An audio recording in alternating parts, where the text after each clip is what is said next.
jiray taajirka yar, waxaa ku jiray ninka muxuu ahaa caamilka yar ama muxuu ahaa iska shaqaysanaya oo xamaalanaya.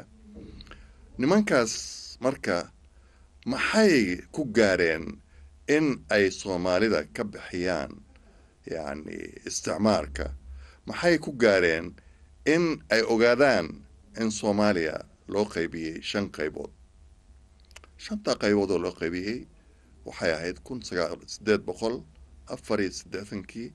markii ay Europeanku ay ku heshiiyeen in ay Afrika qaybsadaan. Afrika guud ahaan waa la qaybiyey, waa dowlad, laakiin dowladda keliya oo qura oo 5 qaybood loo qaybiyey oo yar waxa weeye dowladda Soomaaliyeed. Faarax Omar Allah u naxariistay wuxuu ahaa halyey Soomaaliyeed oo reer waqooyiga, wuxuu yidhi dalkaygu waa ka yar yahay in loo qaybiyo 5 qaybood. dadkayguna way ka weyn yihiin in ay qabiil isku dagaalaan.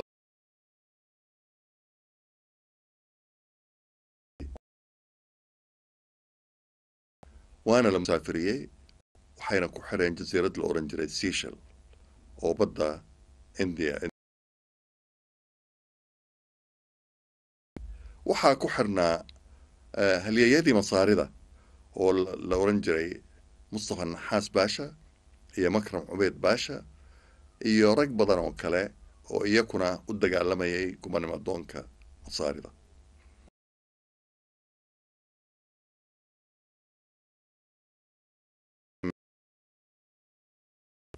iyo Israa'iil.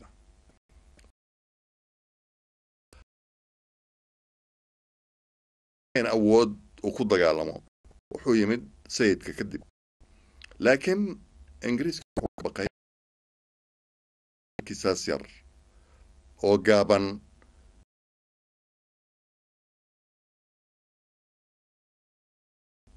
Sayid Maxamed oo kale ah, marka way iska qabteen. nimankaas Israel